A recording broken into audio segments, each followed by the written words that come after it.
Hello and welcome to Macro Mondays powered by the Gokhstein News Network. I am your host Landy and today is December 1st, 2025 and we're looking at Bitcoin here on the monthly chart because we do have a new monthly close, of course. And of course, we have monthly closes across all major markets. And look, Bitcoin doesn't look great here, but there is still a chance for the bulls. And why is that? That is because we're in a macro compression on both the monthly and the quarterly. And look, this is something that I've been talking about for quite some time. Quarterly does look like it wants to put in the first closing high, though, since the bull market began. So there are some concerning things here, but we will lay out some of the conditions that I'm looking for coming into the end of the year as we approach the end of the year. But I did want to kind of call out some of the levels here on the bands as it relates to where price is trading. And one of the key levels is a weekly level where we see an inflection point for a swing high and a swing low. That is, well, a swing higher low and a swing lower high. And that happens to be something I'll show in a minute that we've talked about quite a bit on the weekly time frame, but that is at $89,000. That is now where the monthly basis band is coming in. Now, this is a 20 simple moving average. Bitcoin is trading below it right now and just barely hanging on to a weekly at $86,000. But, a little bit of wick fishing, might be in order for the monthly time frame here. One of the biggest things to pay attention to is that we just confirmed a bearish divergence on the monthly. I'll show that in just a moment here, but we've hit the initial bearish divergence targets to the downside before even actually printing the bearish divergence. But the additional downside is possible from here. With Bitcoin trading below $89,000, the prior month's low, that would be the November low. It's around $80,000 or almost, I think it's exactly $80,000 on Coinbase. Here on the index, it's coming in just slightly above $80,000, but also on a major weekly level. That is in play as long as Bitcoin is trading below $89,000. Now, keep in mind the context. We're talking about the monthly here. So while the daily is closing above 86 and might have some potential for maybe a trend break or a reversal setup, that is not what I'm talking about when looking at the monthly. As long as Bitcoin is trading below $89,000 of the basis on the monthly, we're playing in the volatility zone of interest between the basis and the lower first. Where is the lower first? It's about $70,000 to $70,500. Now, of course, that puts Bitcoin in retest territory of this high over here. Now, we did not get a direct retest of the high side structure. And this, of course, was the 73,835 on spot. Here it's 73,757 for index. But this is a key area, right around that $74,000. We didn't quite hit it on the April move down on that swing structure. And that is the next major area to pay attention to, is kind of like 73 to 75 down by that lower first. You can even rope in $69,000 to 65 on the swings here as well, because this falls on some major weekly levels down here inside of this downtrending structure, which is a swing downtrend. But in the context of the monthly, this was a drawdown that did not put in any kind of a structure break. In fact, it was a higher high to a higher low. On a swing basis, it was, we had a little bit of a swing structure here that was downtrending, but that was more on the weekly. In the context of the macro structure here on the monthly, this was just another higher low to a higher high, a higher low, and a higher high.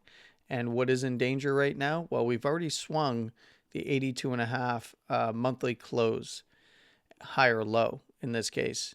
So the next area of interest would be to go and try and run that higher low swing at the 74.4 area to 74, 450, 500 or so. Now, if Bitcoin does dig in there on the daily, well, the next logical areas are going to be around that $70,000 to 69 over here is fair game, even 65. And then we have to start entertaining moves back to, around the 61.5, 61.3 to 58.8 area. But the bulls, if they show some signs of life here and start to possibly change the daily trend, we'll look at the weekly, and there is opportunity there still left for the bulls, but it's getting close. It's getting very, very close in terms of structure. Now, I did mention one of the things to pay attention to, even if we do get a structure break, and this is mainly because we haven't seen true minor capitulation. And Bitcoin has the halving cycle, but there's also the minor capitulation cycle, which is the post-halving minor capitulation cycle. So technically there's two cycles. There's the emission cycle, and then there's the minor cycle. And we have not seen a true minor capitulation yet post-halving. And of course, we know that this was pre-halving, and we haven't seen any post-halving minor capitulation, even on this drawdown. That was not true minor capitulation. But one of the things to pay attention to, if we do get a deviation below the monthly swing higher low here, because we've already gotten the swing below the close at 82.5, would be something like this that then makes a new high. That is a real possibility. Now, how long that takes and what it looks like in terms of structure, remains to be seen. If that were something to play out, that would be the best case scenario for bulls. And the only reason that I would even entertain anything like that, whether it happens here, which we're not in minor capitulation, we've seen some capitulation, but not a true full minor capitulation, where even some of the most profitable machines are most profitable. The most profitable are going to be the most efficient, but where the most efficient machines are actually underwater or close to cost basis for electrical cost. We haven't seen that. And we haven't even got close to it, to be quite honest. And if we were to see a deeper move, we would start to see that, in my opinion, we would start to see that below 74, which would be this swing higher low on the monthly. And that's actually where things would get very interesting. Not only is that the swing higher low on the monthly, but of course everybody's going to talk about Saylor's average cost for strategy.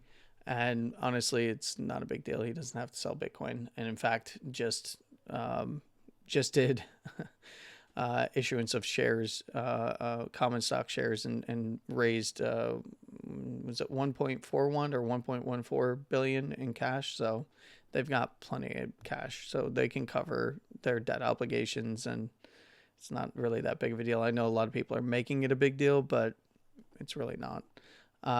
You can't shake the guy, and especially after that cash raise, which people are very critical of, but realistically just gives him tons of runway for something like 16, 18 months or something like that. I have to go double check, but just kind of off the top of my head from what I remember reading and watching earlier today. But in this case, I'm looking at minor capitulation. Why am I even bringing it up? Well, if it's a structure break, it's a bear market. That's what we've seen. A red yearly, the quarterly's in.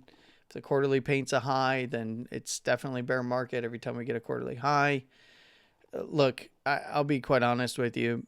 The reason that minor capitulation would be so important is to watch isn't necessarily because it would have a bullish outcome, but in every post-halving minor capitulation, once we've seen that minor capitulation come in, we've always seen a brand new all-time high. And in this case, could it still make like a new all-time high and then swing right back down and put in like a lower high in the monthly? Sure.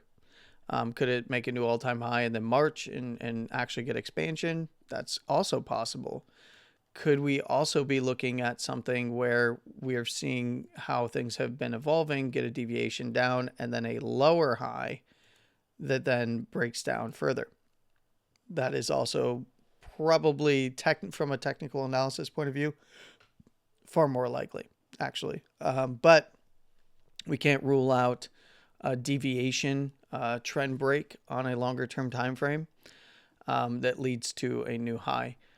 If we do see a capitulation, the only way that I'm seeing that now is it would only just start below around this low at 74.4 area. Realistically, there's still runway there all the way to 58.8 or so, and even the mid 50s for some of the most efficient miners. But we would definitely start to see network difficulty adjustments accelerate, and then likely see some tailwinds. So that's where the monthly is right now. It's not pretty. And we'll see kind of what the weekly looks like, right? How did the weekly close? Well, the weekly closed below lower second standard deviation, getting the continuation of expansion to the downside. So let's go ahead to the actual spot chart here, which I actually prefer. Why? Because all the big players are using Coinbase, right? All the APs are using Coinbase. Now, whether that's for actual institutional flows or custody, realistically, it's painting one of the cleanest charts. You'll see that when I pull the Coinbase chart here and then look at this low, it's right at, is this the Coinbase chart? Right at around $80,000. I thought we hit $80,000 even, to be quite honest. And I guess not. Did we not? I thought it was 80,000 even on the weekly. Maybe it just hit the weekly and I'm calling it 80,000. That might be actually what it is. 80,500. Let's go ahead and pull up the actual chart here. I could swear it was $80,000 on the dot. I guess it's $80,000 is kind of what I've been talking about. And it's 80,699. And we got it right there on that daily candle. Now, let's actually talk about the weekly before we move to the daily. This is still expansion to the downside on the weekly. You see that, we did go wick fishing after CME opened on Sunday into Monday, down to a sweep down below the prior week's low, but did pop back up at least on the daily to close back above $86,000. Now, as long as Bitcoin's living below the lower second here, which is coming in right around 87.6 or so, and especially below $89,000, which is the swing higher low and swing lower high inflection point between the weekly higher low close and the lower high close. So we have the swing structure right in here that is acting as an inflection point inside of this wider weekly zone, with the downside being around 86 and the top side being around 93.5. Now, if we do see Bitcoin continue to live in the bottom side of this weekly range, it's more likely going to test down. And from the weekly standpoint, we can see that $80,000, especially if we go below around 83.8, 84 on the daily again, very highly likely going to go for that monthly that I was talking about at 82.5. It's not marked on the chart. It's just something that I'm talking about, as it may act as an inflection point in between, kind of no man's land between 86 and around $80,000, which is this weekly close open that did actually close a lower low here, but turned around, put in that swing high right at around $89,000 where this swing higher low is. We got that swing lower high, put in a lower high and a close, and then went down and actually swung into test and get front run above that 74,835 here on spot, which was the prior highs over here, right? And realistically, on the weekly, if we start to drop 86 again, look to 84.85. If we drop that, likely down to the monthly at 82.5, but realistically down to 80 to swing here. And we now see that the lower third standard deviation is inside of this weekly area between around 80,000 and 74,420.69. I'll say it every time here on spot price. That is the only meme that Bitcoin likes outside of dog. Now, if we did see, the low get swept pay very close attention to the top side of this area between 78 and 80. If 78 is dropped, and then the mid 70s are absolutely in the cards, right? And even lower, down to that lower first standard deviation around $69 to $70,000. Of course, 69 being the prior cycle high. But you could also look at this as, if we see this swung below and dip into this area 78 to 80 and then get bought back up and start to recover, especially back above 86, that's a good sweep of the lows that could lead to trying to fill out this weekly zone. And realistically, back above 89, we're looking right back to 93.5. We did see this area tested right below there. Got a front run of 93.5 at the weekly structure here. This higher low close. If we did see that break, while there is daily levels of interest, it's the next weekly that is the biggest kind of game changer, and that's where the weekly lower first standard deviation is, right around 98 to 101. This absolutely needs to be reclaimed, not just tested, because if Bitcoin does start closing above 93.5 and work its way up to 98 to 101, this is going to be an area that's very highly likely going to be met with a rejection, right? This is where we have a weekly higher low structure. This is also where, after testing a major fib level at the 1272 from the prior cycle, high to low, that being $69 to $15,500 in 2022, the extension coming in right there at the 103,650 area where we did get a test. Well, we tested down into it. We bounced back up and tested 107, 108 at 107.5, and then nuked right through it all the way down to the next weekly here at that 93.5. So just be aware that if we did start to see dailies moving into weeklies heading back up to 98, 101, be aware of daily rejections. And then it's all about, what does daily structure look like from there, and where can it hold up if it does get rejected there. If it gets above, well, there's a ton of weekly resistance. There's the 102.5 to 103,650 area, which is a weekly, right? That's the weekly close open right here to a major fib level. And then above there, inside of a much wider weekly structure between 102.5 and 112, we have the 107 to 108 weekly level in there. And really, bulls are in a bad position below 112 on closes. And we would need to see weekly closes above 112. And then there's still overhead resistance, 116 to 118. There's 120 right around here, 119.5 to 120. Before even trying for the all-time high zone, 123 to 125.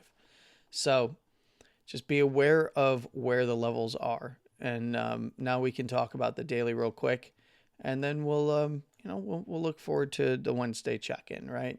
Hopefully we'll see some progress here. Now, I did float this high on Friday as being a possible lower high.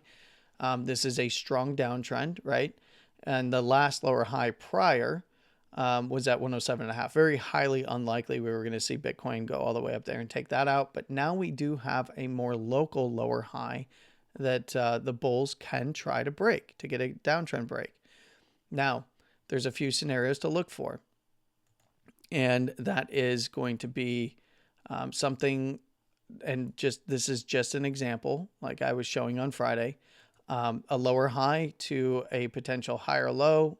If we lock in a higher low, this would be a trend reversal setup, and we look for a trend break above 93.5, or I would want to see it above 93.5, to be quite honest. And that's where, let's say this was a higher low. I'm not saying it's going to be, but let's say that this was the higher low right here at 83.8, 84,000, right? Then that would be your trend reversal setup to a trend break. And we'd probably be looking right back to, yes, there is a daily area of interest around 95, 96,000, which is a point of control, or the most volume traded for this area up here. But realistically, we'd be looking back to where? The upper second, upper third, which is right around that major weekly. Again, $98,000 is where the weekly upper first is. And that's also where the daily upper second is. And this would likely result in a rejection upper third on the top side there, just above 101. Big weekly zone between 98 and 101.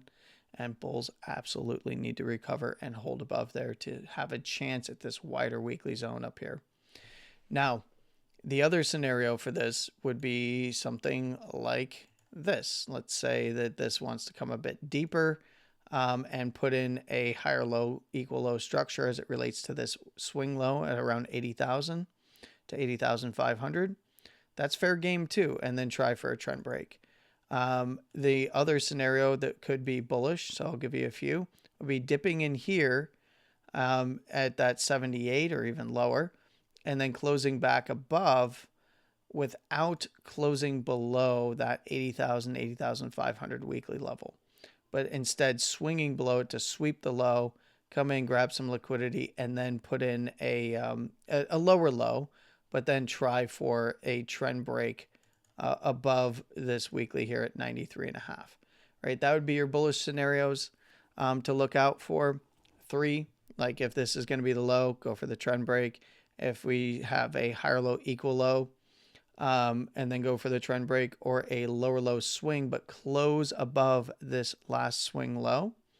Well, it would still be a lower low, and more probably be a lower low, but then try for the trend break. Those would be your bullish scenario reversal setups, either from here, a little bit lower, higher low, equal low, or a lower low, but close above this swing low over here by that weekly at 80,500, 600 area. That would be your bullish setups. Those would all be trend reversal setups to trend breaks as possibilities. Otherwise, we're just looking at lower low continuation, right? That would be your lower low continuation, which could be, stopping point around 78 or lower. And that would just be trend continuation after getting a big expansion down, and then getting compression again, as we had some nice volatility increase to the downside, mean reversion, volatility cools down, we get a squeeze in the bands, and then you get the next setup for the next leg lower, or a possible trend reversal setup, which is going to be tough. It'll take some time if the bulls are going to go for it. So let's take a look at this squeeze on the bands for the daily real quick. Look, lower second, when you're moving from expansion into a compression again, which we see in the bands pinching back together here. Top side of the bands typically act as areas of resistance. Bottom side typically acts as areas of support, thus giving us right around 82, 82.5 by the lower second. Drop it. We're gonna test down to the low at 80,000 to that 78. If we start closing below there, we're gonna get expansion down to the next bigger areas of interest. Right to the top side, if we get above 93.5, look to that weekly up there as a possibility, or a distinct possibility, around 98 to 101, and not until we saw closes above 101. And even closes in 98 wouldn't really do it for me. We would need to see closes above 101 to get expansion further up into the weeklies up here. So I hope that all makes sense and is very clear. The setup is very clear for what the bulls would want to hunt for in terms of higher low, equal low, or a sweep of the low. And the bearish setup is very clear for continuation on closes below 80,000 and dipping into this zone down here. Now, when it comes to minor capitulation, we're not there. We're not even close. You can even see that right now the projection is an increase in difficulty for miners, as the 1 zettahash or 1,000 terahash is 1,000 exahash has been holding steady for the network here. We've had a really nice recovery on the daily coming into these zones. Today it ticked down as Bitcoin traded below 86. I've said this continuously, below $86,000. We will see marginal miner capitulation. So the least efficient machines will be flipped off until price recovers and holds above 86. And this is where below 74, we would likely see this really dump off and really get rolling over. We haven't quite seen that yet. I know the monthly has had a big correction down late November. Hash rate has recovered really well though. miners got the difficulty adjustments down. We're 2 difficulty adjustments in. And this is, we're seeing now, 1 difficulty adjustment, 2 since the highs. And keep in mind that, we had, it lags. So, hash rate dipping down again, probably going to favor another difficulty adjustment. What that does is that gives miners more room for price to head down while still remaining in profit. And it's a double-edged sword, right? So definitely pay attention to where price is. Price will lead this. And I wouldn't be looking for a real minor capitulation to even get rolling anywhere above 74. So that is what I got for you today. I hope that I've made things pretty clear. I will update you throughout the rest of today and tomorrow in regards to kind of where price is in relation to these levels that I've talked about, and see kind of how things might start shaping up as we head into the Wednesday session, which, by the way, this Wednesday is not FOMC. It is next Wednesday, the 10th, which is also going to fall on the next epoch for Bitcoin's miner, and a possible difficulty adjustment either up or down. So as it gets closer to the 10th, I'll update you on what the projections are, but we won't really know until we get in towards the 10th, like 9th, 10th time frame, which also is going to be rate decisions for FOMC. But not much happening in that regard this week in terms of FOMC and epochs. Just watch price action. All right. I hope you all had a wonderful weekend. I hope you all have a wonderful start to your month and a wonderful morning, afternoon, and evening, no matter where you are in the world. Please trade safe. And of course, as always, stay safe. With all of that being said, Landy out. Take care. I'll see you on the charts.